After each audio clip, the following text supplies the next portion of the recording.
get there. All right, so so I'm Noah Watkins, and today I'm going to talk about using Lua in a big distributed storage system called Ceph. This is work with my colleague Mike Sevilla, who's here in the back. That doesn't work. Uh-oh.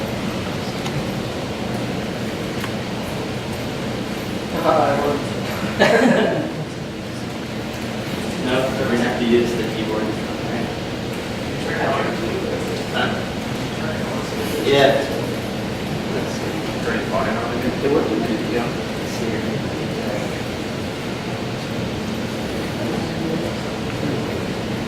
Okay, it's going to work. All right, cool.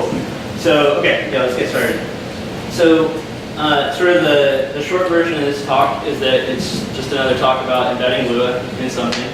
In this case, it's Ceph, which is a big distributed storage system. And we use Lua in this system to define policies. We use it to create new I/O interfaces, and we use it for remote computation inside the system. So Mike and I are both PhD students at Santa Cruz. We have industry and HPC experience. We lead some research projects there in our program.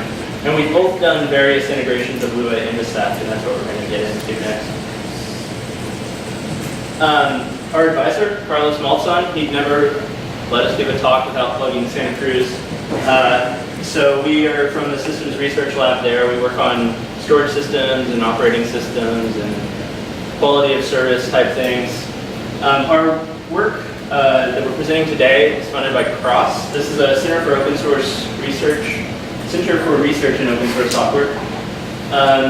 This is the advisory board for CROSS, and CROSS is intended to fund open source projects that are sort of stand a chance of having a good impact in industry, but would otherwise maybe just disappear when the students graduate.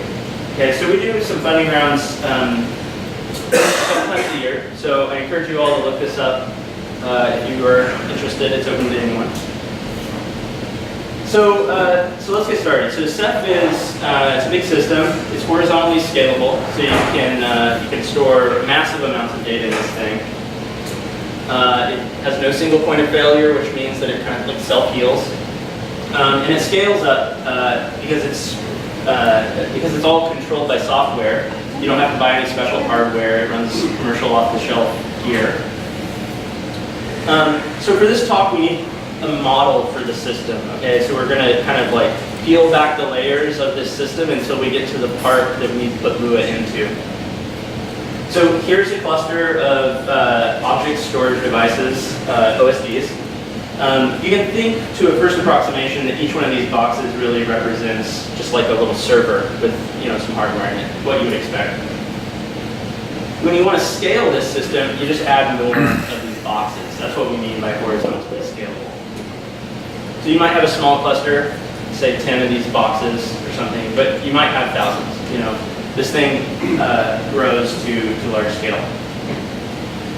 Each of these boxes will have disks, SSDs, maybe non-volatile memories.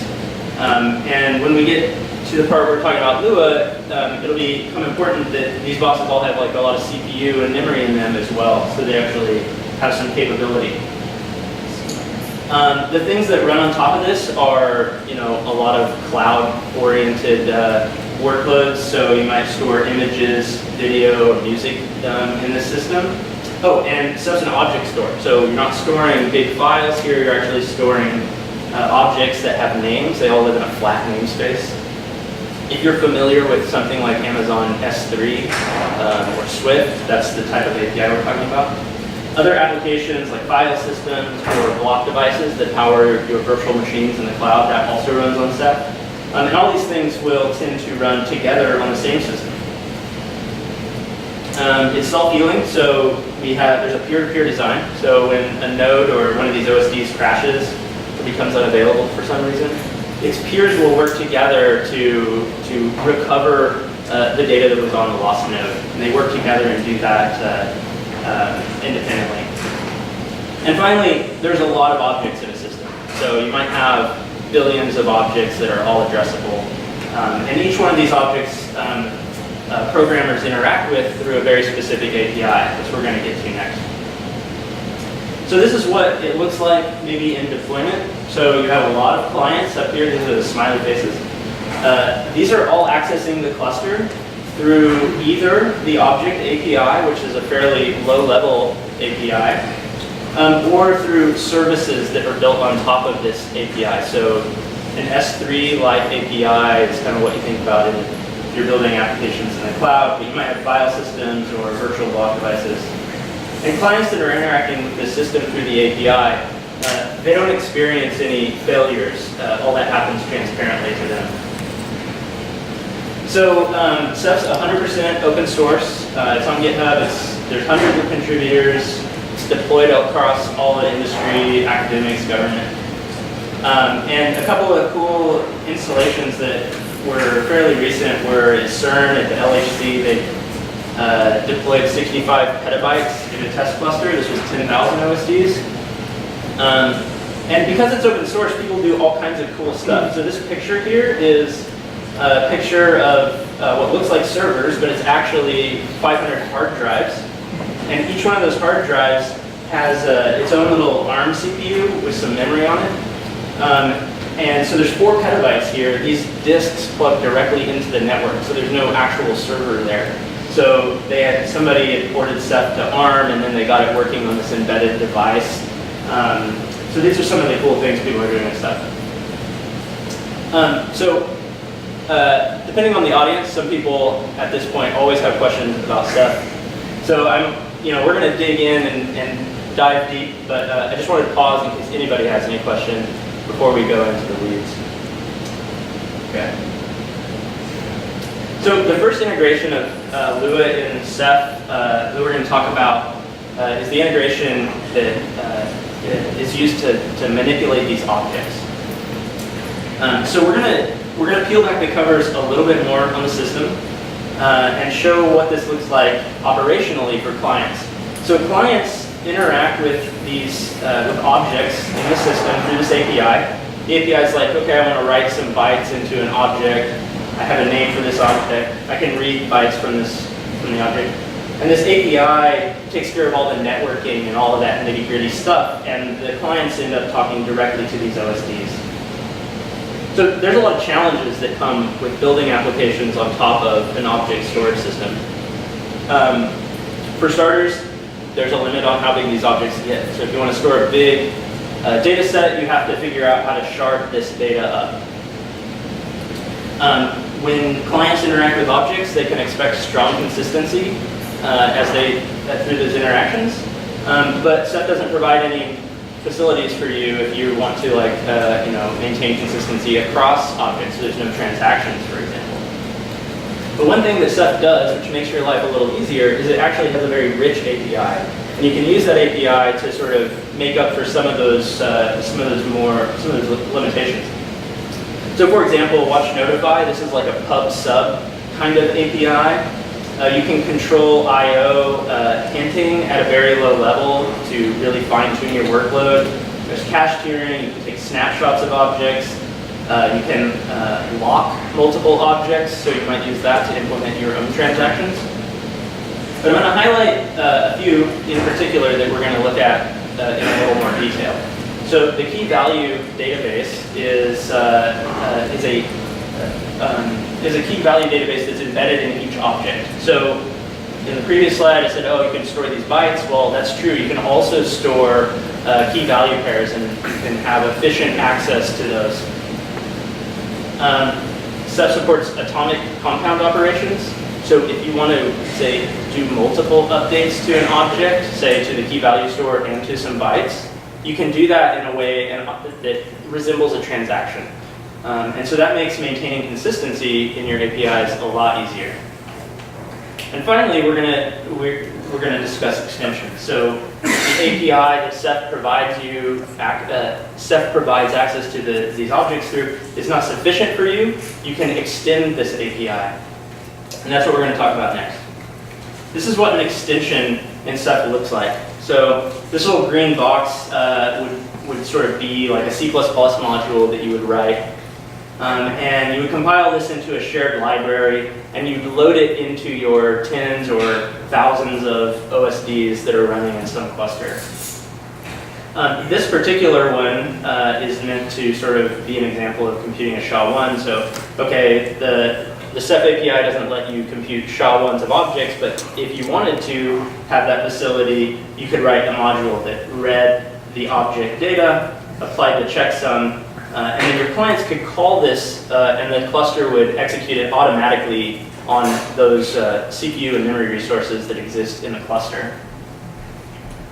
So one nice thing about this is that as an author of one of these modules, you inherit this atomic operation semantics for free. So you can do this to build very like primitive building blocks, like a compare and swap for your distributed algorithm, or to maintain consistency through some like pointers in the system. So this facility is pretty popular. Okay, this is like a snapshot of the directory structure in Ceph on GitHub. Each one of these directories represents like a group of different operations that people have built on top of these objects. And each, so there's like, this numops is like a facility for doing numeric operations on objects. There's some application-specific stuff, and there's things for like logging. There's a whole bunch, but this red bar over here shows the cumulative number of interfaces. So I guess we built this last year, but this graph shows there's like 140 different interfaces to the individual objects. That's in addition to the stuff that ships natively in the system. So one problem, though, when people come to the system and they say, I want to have my own application-specific interfaces, is really a pragmatic issue, right? So this system, like Ceph, gets deployed in a cluster. It's in a walled garden, so there's, it's protecting super valuable information, so it's oftentimes not easy to get access to it. So if you want to actually embed one of these new modules into the system, you got to go convince people who have the keys to this garden to like let you install this, this binary on this system that's protecting all your valuable data. But there's also other issues with it, right? So even if you have access to it, you have to deal with all these practical issues, like every time you upgrade Ceph, do your ABIs match, right? You're going to have to deploy and version these, shared libraries on 1,000 machines. It becomes a massive headache. Currently, the design of this plugin system means that when you want to update one of these plugins, you got to restart the machine. Well, if you've got, 10, 100 gigabytes of RAM on a machine and you restart it, it takes a long time to repopulate that cache. It's a big problem, especially with workloads that are live. And if you have apps that want to change these interfaces dynamically, that's also a problem, because then you've got to figure out how to package this stuff up and get it out there. So everybody probably knows what's coming next. Let's replace this with Lua VM. So that's exactly what we did. We actually used the same facilities that you use to build these application-specific interfaces, and we just put a Lua VM in it. And you can kind of think about it as a tunnel. So we like tunnel scripts into this container module that's actually a module running the Lua VM. So now you have a Lua VM running out here on 1,000 machines, for example.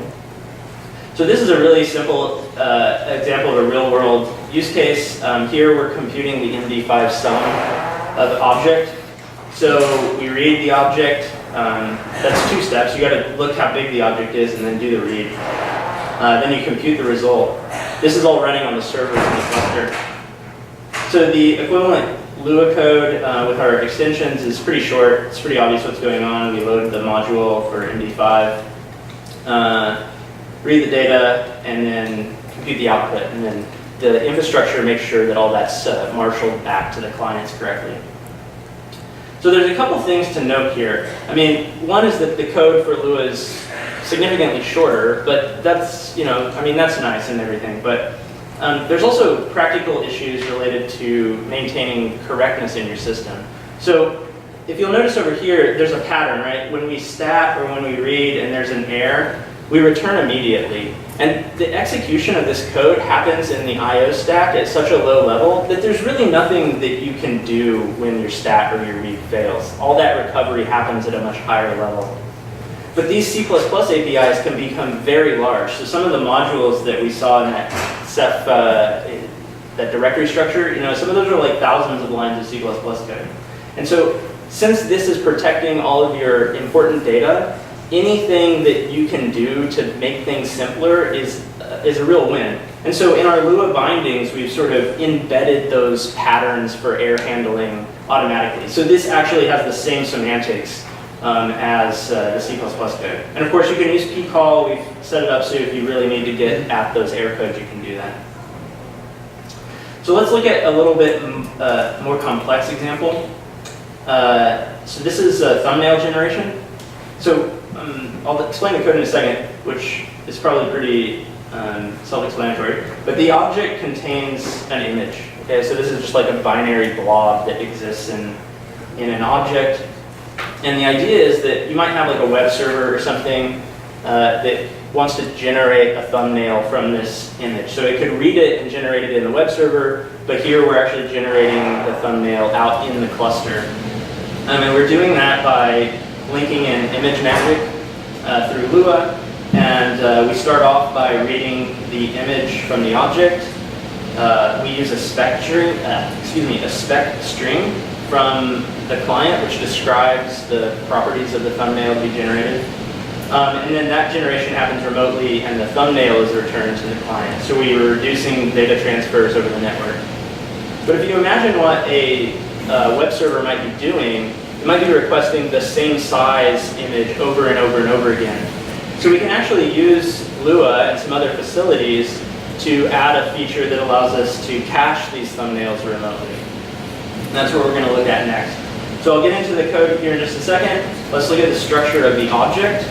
So up at the top, we have a table. This is a conceptual table. This is actually that KeyValue Database that I was describing a few minutes ago.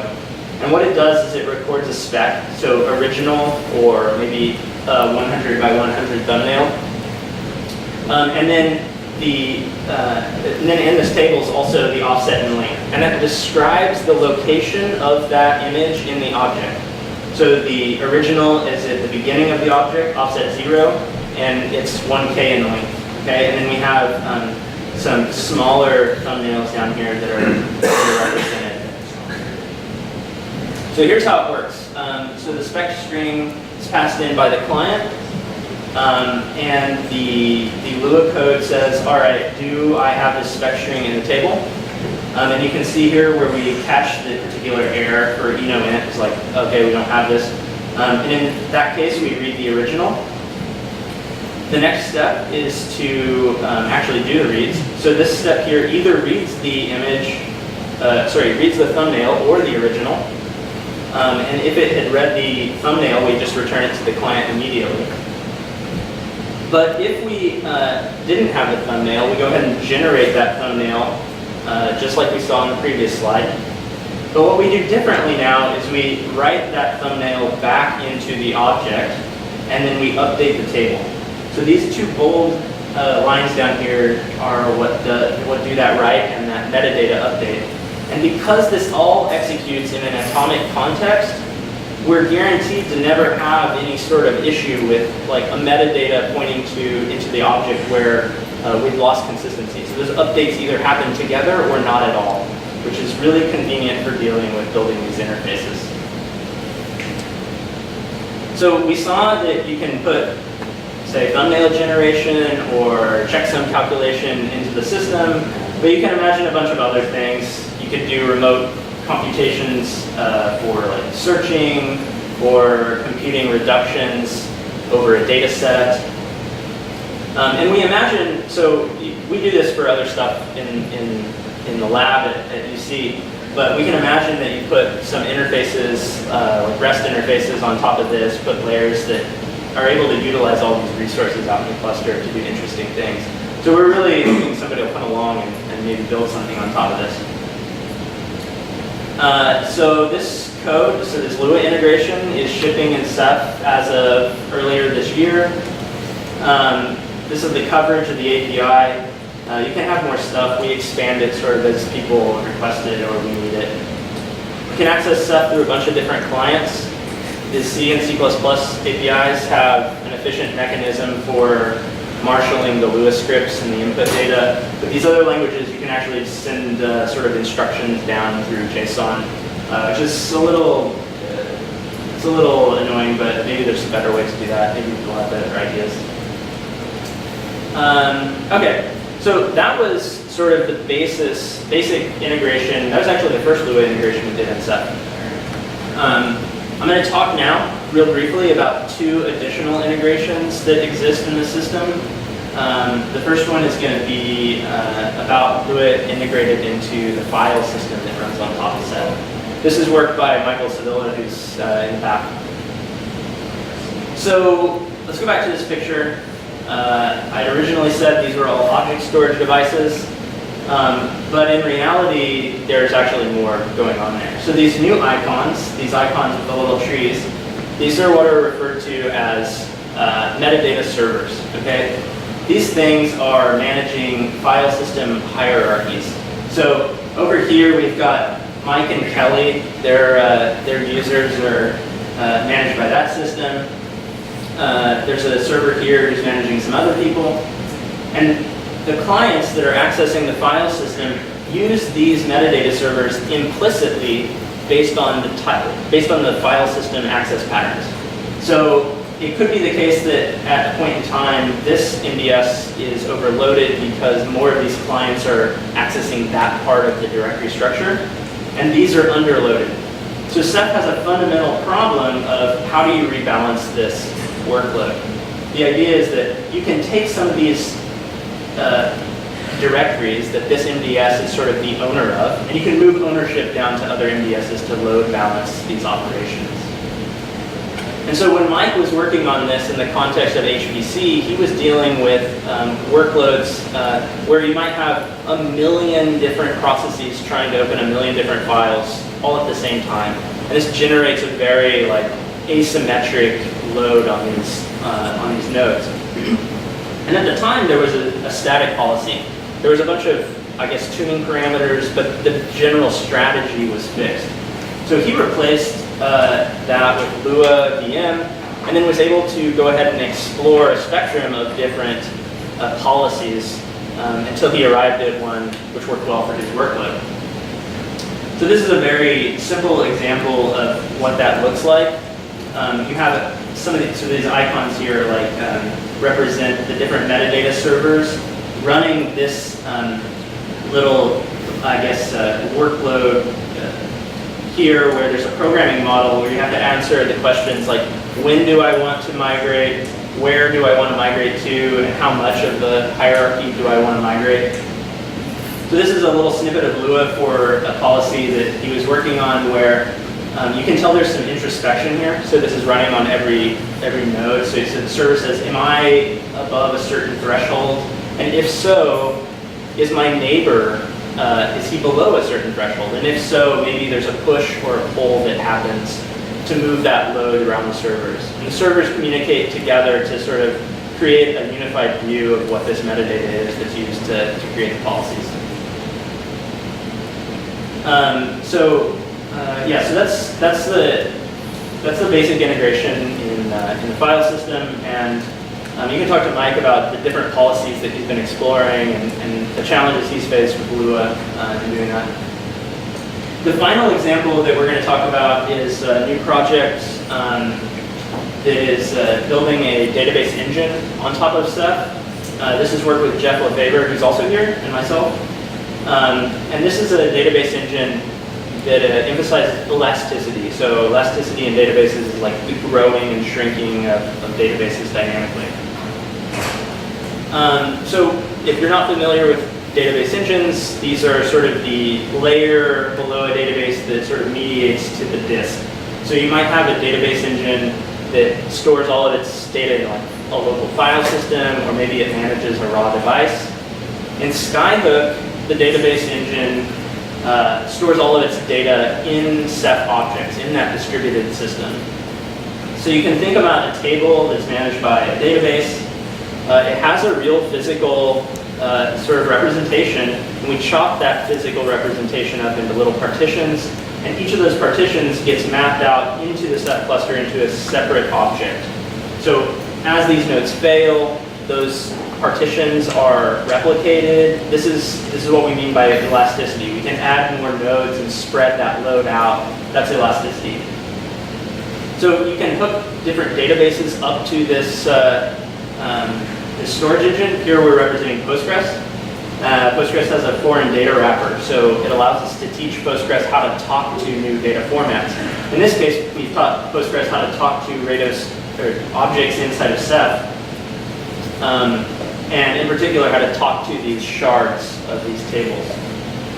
So the goal of this project is to utilize all of the CPU, I/O, and memory resources that exist in the Ceph cluster to do pushdowns that will accelerate the queries that you're running in Postgres. However, we can't really predict the types of queries that users are going to be sending to us. So users are free to say whatever predicates they want to apply to a table. Maybe they're composing regexes that they want to execute. There's a bunch of other dynamic stuff you can do in SQL. Or you can do projections, which are like sort of an optimization where you're only reading part of a table. So we're investigating using Lua to do this because we already have it there. Right now we're sort of building all this in C++, but we're quickly getting to the point where we're going to need that dynamism, and we're trying to decide if we're going to use Lua or we're going to just sort of like roll our own sort of JIT optimizations for these query evaluators. But I think we're leaning towards this since it's been so stable for us in other aspects. So recapping, Ceph's this massive system for storage that scales horizontally. I showed you 3 different use cases that we've been working on. Policies in the distributed system, I/O interfaces, and remote computation. There's a bunch of resources online. If you just type Ceph into your browser, you'll see everything. And then there's a basic tutorial. It's a little old, but I think it's still up to date. So what we're working on next, well, we've all, we're low-level people, distributed systems people. We were able to get Lua running in the system, but the APIs are sort of maybe naive. Like they look a lot like the C APIs. And so we're sort of interested in, how can we use Lua and build better programming models for some of this stuff we're doing. And I think one of the big issues that is maybe what needs to happen to make a lot of this really usable is dealing with scripts and dependencies and how we get that stuff into the system. So right now, when you do a request, you send the script, and we build a Lua state object every time we execute a request. And if you have dependencies, you got to make sure that those are available on the host machines. But that's not exactly ideal. When you're pushing scripts out to like 1,000 nodes, for example, and your application expects that the same function, the same version of that function is available everywhere, there's this tug and pull between like failures in the system and making sure that the correct versions are installed. So there's some pragmatic issues here that need to be addressed in making sure that that distribution is consistent. And I think from a performance standpoint, we want to maybe start to get to the point where we have like a sandbox Lua VM, so we're not building that thing for every request, especially as we move to new hardware, which is going to have a lot lower latency. So that's a summary of what we've been up to with Lua and Ceph. I'm happy to take any questions.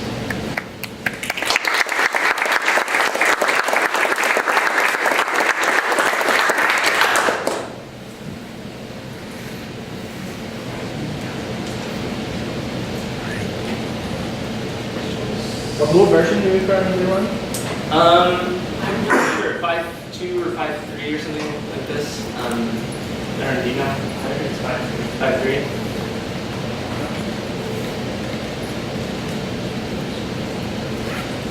For the FFI, so like when we did image magic, we had to switch over to legit to get that.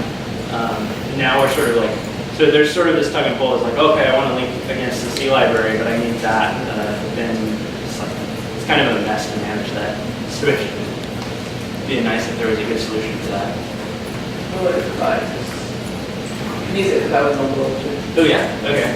Yeah, you can tell we don't know. We're not the expert. Yeah. If you wanted a FFI for other Lua versions, there's one that's managed by Facebook. Okay. It's on GitHub. So Oh, cool. if you think that LuaJIT is the only way you can get the FFI, there's one that's almost directly compatible on Facebook's GitHub called Lua FFI FB. Okay. I'll check that out, definitely. That'd be great. Yeah. Is Ceph performant enough where you can see it as a potential like CDN backing store? Could you repeat that again? Yeah, I said, is Ceph performant enough at this point where you can see it as like perhaps like a CDN backing storage? Yeah, I think so. I mean, it's it certainly scales out to extremely large capacities, right? And CDNs would typically do aggressive caching at the edges, right? So, I mean, in terms of cross data center stuff, I don't really know what the state of that is or how people use that. But in terms of capacity and safety, I think that it's true. Yeah, I think we can talk offline about that. Yeah. How does this compare to OpenStack?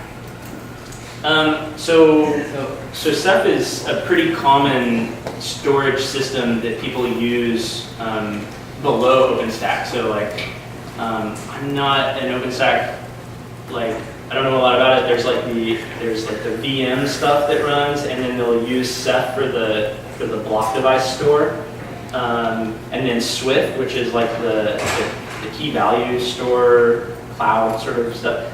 There's another compatible layer in Ceph, so it's very common to use Ceph under OpenStack. Oh, cool. I didn't know that. I'd only used it with Swift. Yeah.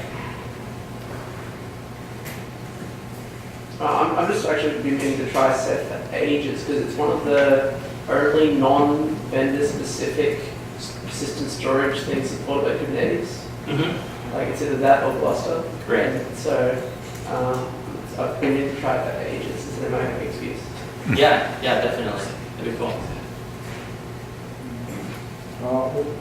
One thing that popped on my attention, I think it was in your last slide when you were talking about next challenges.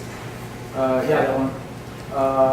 Because also when talking to you about how to fetch modules and do things at runtime, because he's running around Lua in the browser, and you're running like embedded in the storage system, and you both mentioned the necessity of dealing with dependencies and getting the modules to depend, dealing with versioning, and that sounds like a lot of the problem space that LuaRocks works in. Mm-hmm. And for most of the time, I developed LuaRocks as a command line tool for in which you essentially are dealing with the stuff that's in your local file system, for managing modules in your local file system, and like scenarios like both like these two like seem like a lot that maybe like the core of LuaRocks should be made into like a separate library. Yeah. And make like in which like you don't actually need maybe the command line parts and those things, but you need the way to the way the runtime system that fetches stuff and deals with dependencies. I would love to chat some more about directions that we could explore if we were to make LuaRocks more into an embeddable library to be used in other situations that do module dependency resolution of those kind of things. I think that would be really cool. I mean, in some sense, like the integration that it might make sense for an integration with LuaRocks if there was like a LuaRocks core which abstracted away the storage. So it's like I could kind of pull through LuaRocks whatever I wanted, but then control how it was being managed. So I might store those versions in these distributed objects, for example, and pull them. Yeah, that'd be really cool. We should talk. Yeah, we should talk. So one thing I was curious about, you mentioned that you sort of can load in arbitrary C libraries and file libraries. What's the security model around that? Like, if you can run those on a cluster, you can just have access to the cluster for everything. Yeah, the security right now is the access is what's controlled. So it's like if you're at the level where you're able to run these scripts or load them, then you're a trusted user. So we focus primarily on sandboxing, not for privacy or security, but just for stability, right? Just so you don't accidentally crash something. Yeah, so. Is security for this something that you've sort of looked into much? I haven't, no. I mean, at this point, I'm just like imagining like, hey, like sys had to run a cluster, I wrote this cool Lua, please install a cluster live. And then with the security person go like, well, no. right. I mean, at this point, you can think about it a lot like people think about SQL injection, right? It's like, you gotta have a layer where you're making sure that things that pass that layer are vetted. So it's sort of an orthogonal issue for us, but I mean, if more people start using it, it'll become more of an issue for sure.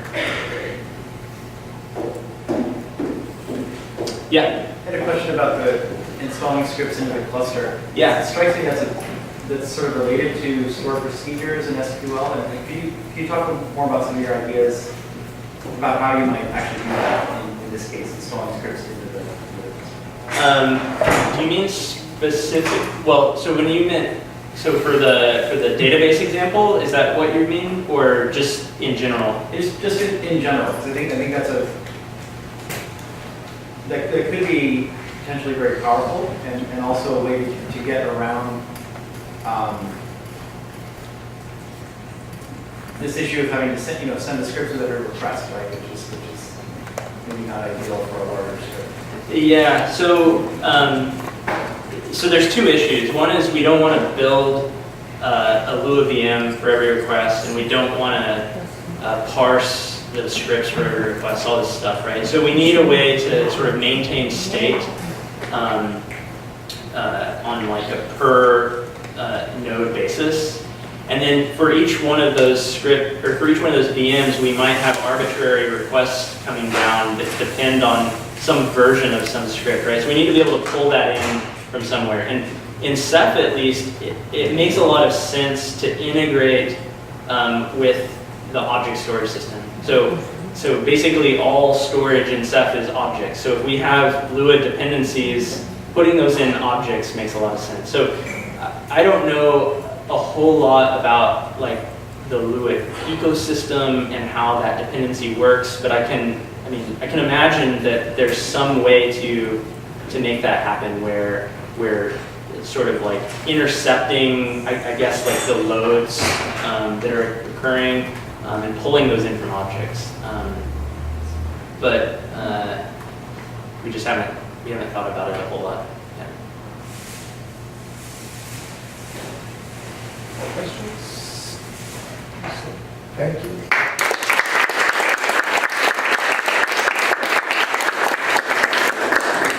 Now we have a coffee break.